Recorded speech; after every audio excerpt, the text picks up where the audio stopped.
মমতা ব্যানার্জি মাকারি বাড়ি sky walk করলে তখন কোয়েশ্চেন হয় না?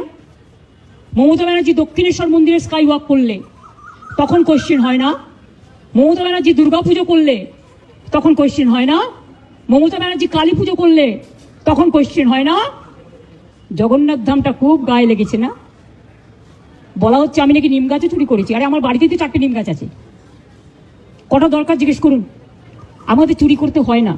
তুমি যদি হিন্দু ধর্মের সমর্থক হও তাহলে তুমি জগন্নাথ ধাম নিয়েও মমতা ব্যানার্জি নিম কাঠ চুরি করে জগন্নাথ ধাম করেছে। মমতা ব্যানার্জির এই অবস্থা হয়নি।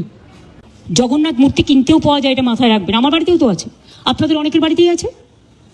ওটা নিয়ে এসছেন দৈত্যপতি, যে জায়গা থেকে বলছে সে জায়গা থেকে নয়। তাকে কাল ডাকা হয়েছিল, আমি শুনেছি।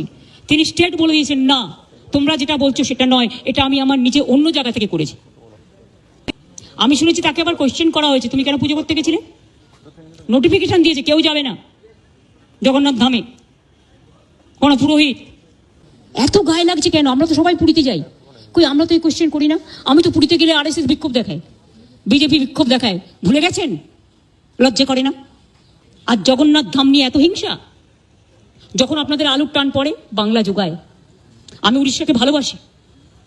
যখন আপনাদের সাইক্লোনে ইলেকট্রিসিটি সব ভেঙে যায়, সমস্ত রাস্তার পাইপগুলো, ওয়্যারগুলো নষ্ট হয়ে যায়, আপনারা আমাদের ইঞ্জিনিয়ার চান, আমাদেরও সাইক্লোন হয়, তার সত্ত্বেও আমরা কিন্তু পাঠাই। আমাদের বাংলার টুরিস্টরা সবচেয়ে বেশি যায় উড়িষ্যায়, জগন্নাথ দেবের উল্টো রথে বলুন, সোজা রথে বলুন, সারা বছর ধরে। তো আমরা যদি একটা জগন্নাথ ধাম করি, আপনাদের আপত্তির কি আছে? আপনারাও ভালো থাকুন, বাংলাও ভালো থাকুক। আপনারা কেন আমাদের লোকেদের ধরে মারছেন? আমার কাছে খবর এসছে উড়িষ্যায় বাংলায় কথা বললেই তাকে মারা হচ্ছে।